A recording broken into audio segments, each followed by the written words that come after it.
The National Desk, America's News Now.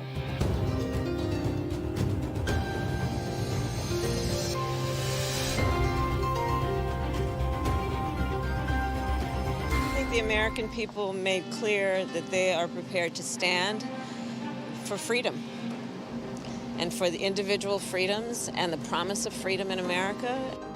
Election night delivers wins for Democrats and questions for Republicans as GOP hopefuls take the stage for the third presidential debate. Divisions appear between Israeli and American goals of a post-war Gaza, but can there ever be an end to the war between Israel and Hamas? Plus, the last of the Trump children testifying in New York, what Ivanka had to say before the state rests its case against the Trump organization.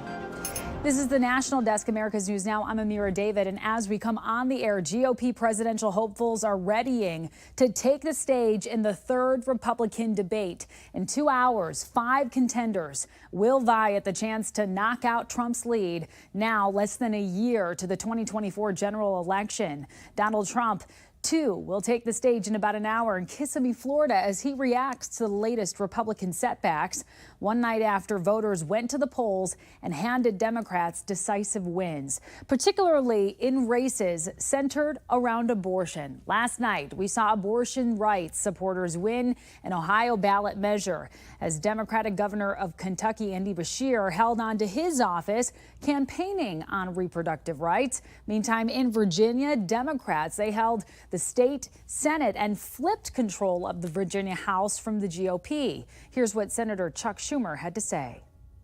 Another win for women's choice, another win for democracy, another win for the Democratic agenda of jobs, infrastructure, lowering costs for the middle class.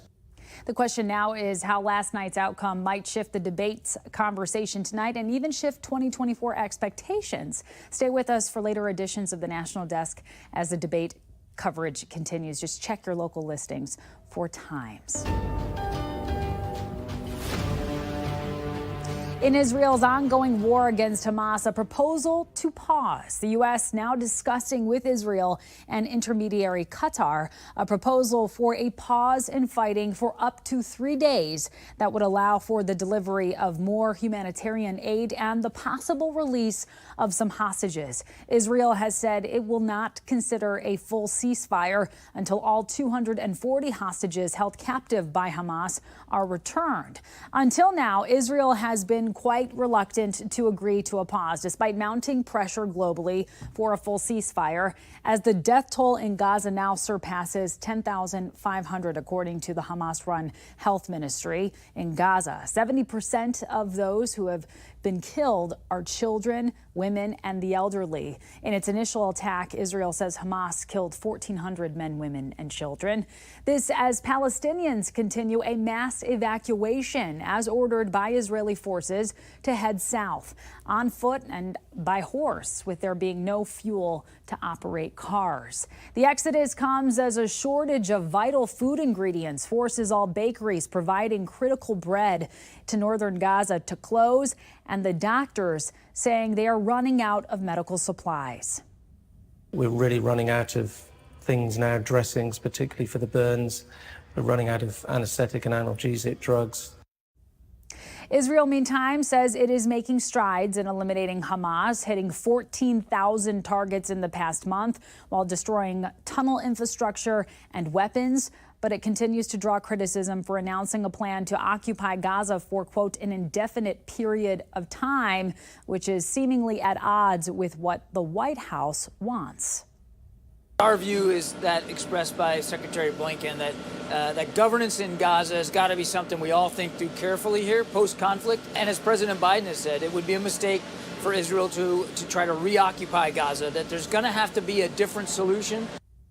But while many are calling for a ceasefire or at least pauses in the fighting in the Middle East, are Hamas leaders determined to make it a permanent war?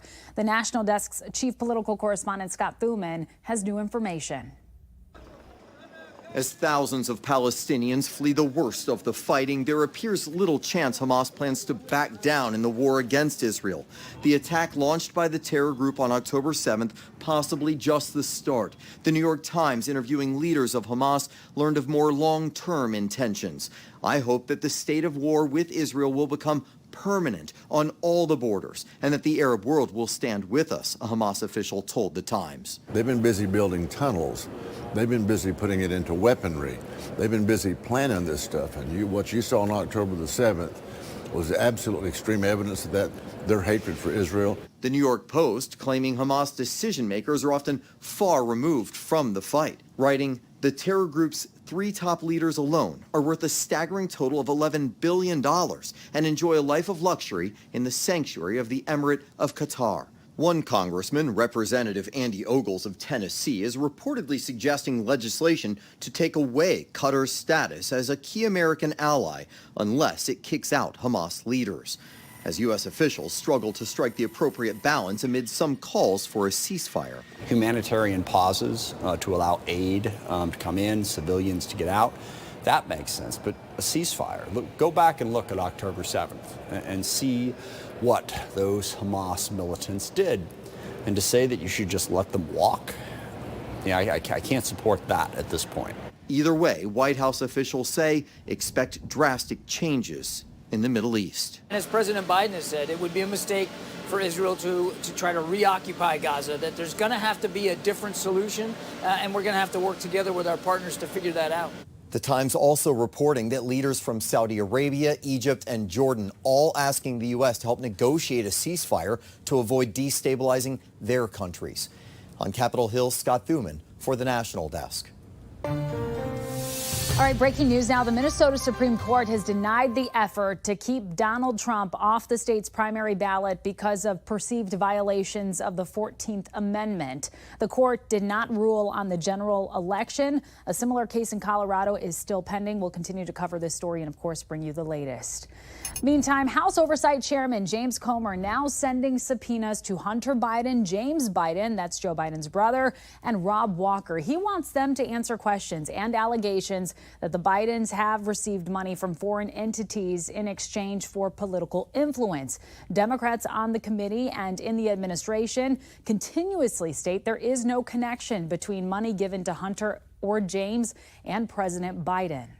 This is an investigation that has been going on for a year now and has turned up zero evidence of wrongdoing by the president because there is none. But Republicans continue to double down on a baseless smear campaign against the president and his family. Other news we're tracking: 3 people arrested today by the Department of Justice for running high-end brothels in Massachusetts and Virginia. According to an affidavit filed in court, they used 2 websites, one for each state, for customers to set up illicit appointments with Asian women. According to the document, the clientele includes elected officials, military officers, and government contractors with security clearances. This commercial sex ring was built on secrecy and exclusivity, catering to a wealthy and well-connected clientele, and business was booming until today. And these high-end customers are not named in the affidavit because the investigation is still active and ongoing. Meantime, the Department of Justice also announcing that they are investigating the city of Lexington, Mississippi, and their police department to see if there are systemic violations of the Constitution and federal law. The investigation plans to focus on the police department's use of force and its stops, searches, and arrests. Lexington is a town of just 1,600 people, but Assistant Attorney General Kristen Clark says no town or agency is too big or too small to evade enforcement of constitutional rights. This is the 11th investigation into police misconduct the DOJ has opened during this administration. Shepherd, Texas residents no longer have to shelter in place after a chemical plant exploded this morning, sending clouds of black smoke into the air. One employee was treated for minor burns. A highway was closed, and officials told locals to turn off their HVAC systems. The fire had been put out, and authorities have been monitoring air quality, saying they haven't detected chemicals as of this afternoon.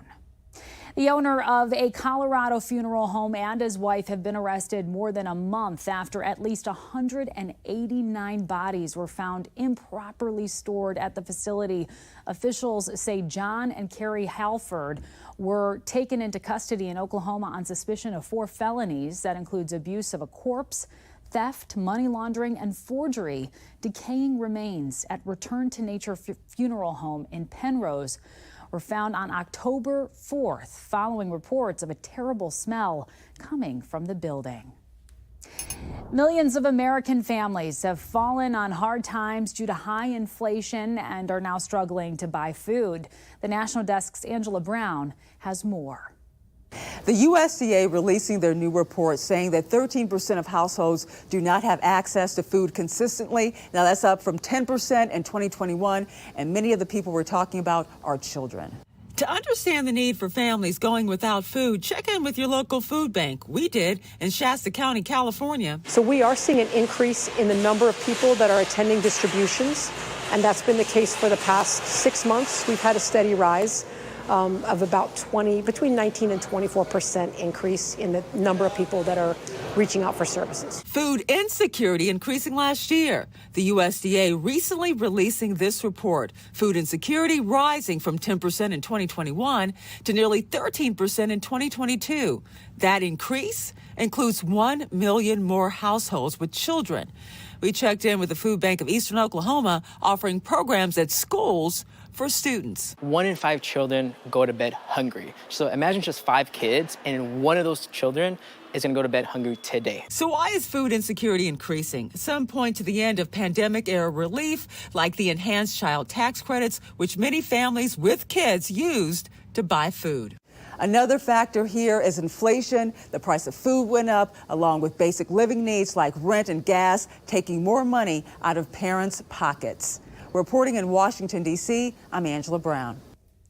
Angela, thank you. Coming up, what Ivanka Trump said today as she took the stand at her father's fraud trial, as the prosecution argues she benefited from an illegal scheme. Then what's behind a shortage in RSV treatments and how you can still protect your kids from this virus. Plus, how you can save money on your Thanksgiving meal as the holiday quickly approaches. Stay with us.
We're learning more about what Ivanka Trump said on the stand at her father's civil fraud trial. She testified that she wasn't involved in discussions over her father's annual financial statements, documents central to the trial. The New York Attorney General claims the Trumps worked together to falsely inflate asset values on them, commenting this morning.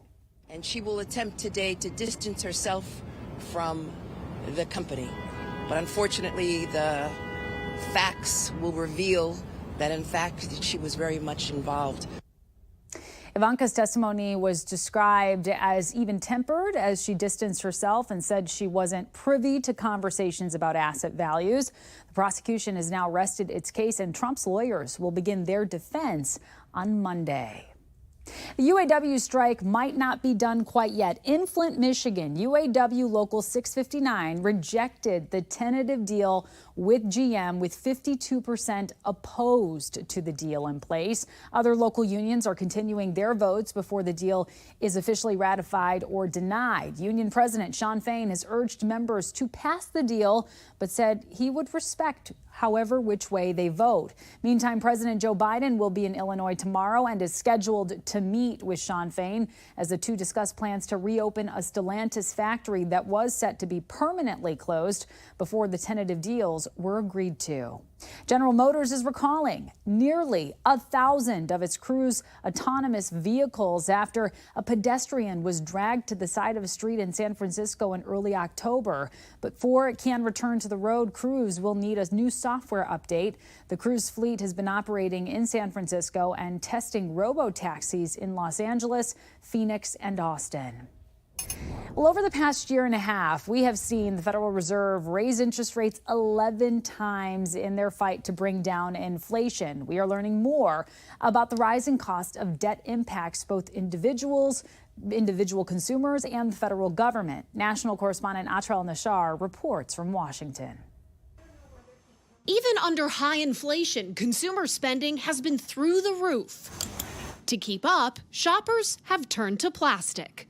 Between July and September of this year, Americans racked up $48 billion in credit card debt, bringing the national total of outstanding credit card balances to a whopping $1.08 trillion, according to the Federal Reserve Bank of New York.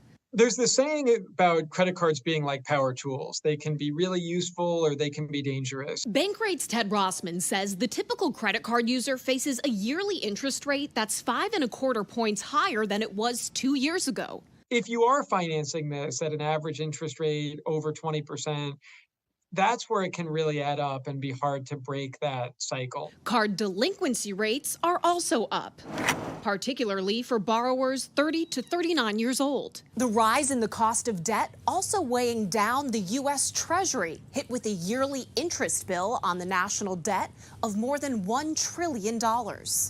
According to a Bloomberg analysis of Treasury data, annualized interest payments crossed the $1 trillion mark at the end of October.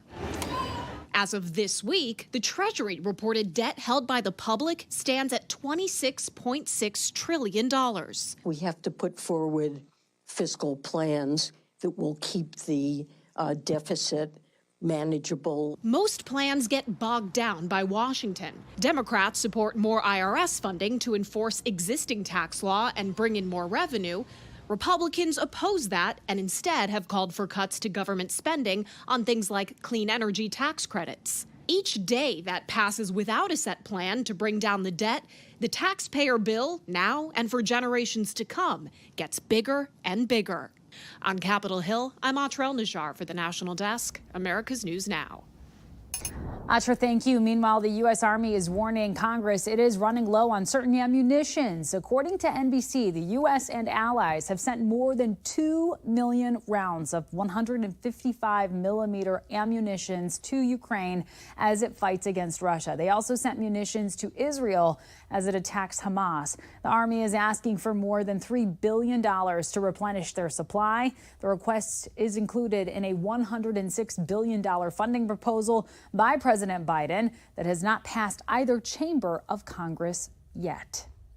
Meta, meantime, is cracking down on AI deepfakes on Facebook and Instagram. Today, the company said ads related to politics or social issues will have to disclose any use of artificial intelligence starting next year. It comes after Google put similar measures in place in September. The rule won't apply to basic tools like photo cropping and color correction. And get this, the Earth is on track to have the warmest year in 125,000 years. The EU's Climate Change Service said today it is virtually certain that'll happen. This comes after data from that service showed last month was the world's hottest October on record. Scientists also say the summer of 2023 was the hottest ever recorded. And a new weight loss drug is going to hit the market very soon after the FDA approved Zepbound by drug maker Eli Lilly. The drug works by mimicking a hormone to reduce appetite and the amount of food you eat. It could also assist the body in breaking down sugars and fat. In a phase 3 clinical trial, Zepbound users had an average weight loss of nearly 23% of their body weight. A recent CDC alert says shots of a new RSV treatment may have to be rationed. Medical reporter Liz Bonis looks at what's behind the shortage. Hey there, hello to you. This is a shortage right now in the newest therapy to help prevent RSV. So if you are a parent or a family member of a newborn, here's how you can still protect little lives from this virus. In this first year, you have all the babies that were born within the last year needing it now. That's what's likely behind the shortage of this RSV baby antibody therapy. It's critical to saving lives, according to pediatric infectious disease specialists at Ohio's Cincinnati Children's Hospital. It's all because RSV, or respiratory syncytial virus, can cause serious infections to the lungs and respiratory tract of a baby. Is now the leading cause of respiratory viruses for kids to be admitted to the hospital in the United States. The shot, called nirsevimab, provides a targeted treatment just to protect a baby from RSV for the viral season. Now the CDC is suggesting it only be given to babies most at risk. So if it's not available for your child, here's what you need to know if you still want to protect a little one. First, if you're pregnant, there's a vaccine moms can get, which passes the same antibody in the treatment shot from mother to child. It does the same kind of thing. So by her being vaccinated, she's doing basically the same thing as the nirsevimab would be doing. Second, if you are 60 or older and expect to be around a newborn, you can also get the RSV vaccine. It provides what's called cocooning. That's when you protect a baby from a virus by preventing the virus as much as possible in those caring for them. Finally, don't be afraid to ask people to stay away from your baby if they have cold-like symptoms. This, too, lowers the odds they will be passed any virus, including RSV, from which they have no immunity. No word on how soon this shortage may be overcome. I'm medical reporter Liz Bonis. Back to you. Liz, thank you. Coming up, we're going to tell you the average cost of a Thanksgiving dinner this year as compared to last year, plus an expert's tips on how you can save money.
We have reporters all across the country in your neighborhoods covering the issues that matter most to you. We are taking the pulse of America. It was amazing, just absolutely amazing to me because of the reception I got when I got home from Vietnam, how bad that was. And now people are cheering and thanking us, shaking our hands. Mike Keller was an Army sergeant in Vietnam from 1967 to 68. He almost backed out on his honor flight trip last year. He feared how he would be received at the airport and on the streets of our nation's capital. It was just an amazing reception for us, and it helped heal a lot of my wounds.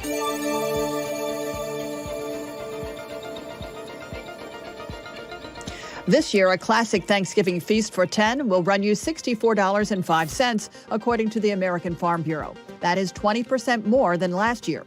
And while turkey prices are down, prices for other items on your Thanksgiving table are up.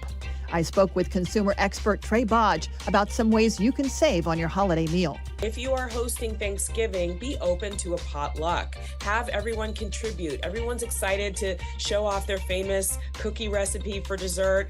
And so invite people to do that. There are also other ways to save. If you go to couponcabin.com, they actually have grocery coupons, and so you can save on your grocery bill. And then there's a very cool app that I discovered recently called Flash Food.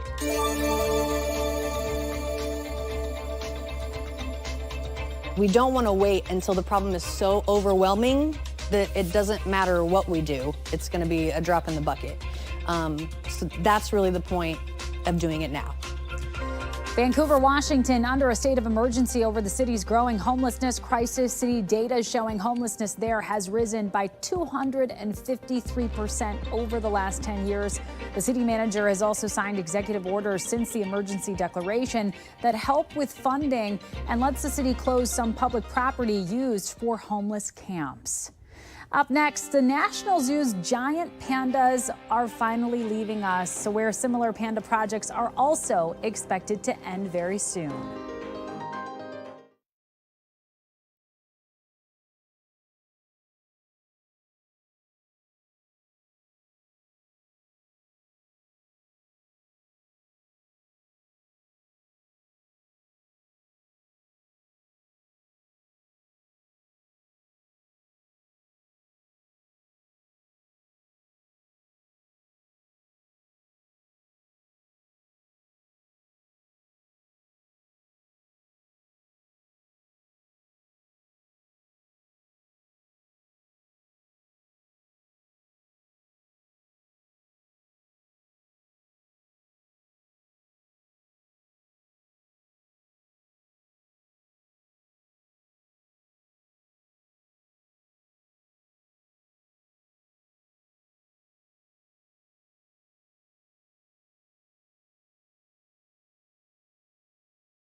Well, they've been a staple of Washington, D.C.'s National Zoo for decades. Now the district's giant pandas, they are leaving us. Right now, 2 bears and their 3-year-old cub flying back to China on a jumbo jet known as the Giant Panda Express. Similar panda projects in Britain and Australia also expected to end very soon. Of course, we're sad to see those cute little guys go. And that does it for this edition of the National Desk. We do invite you to join us again for more coverage this evening. Have a great night.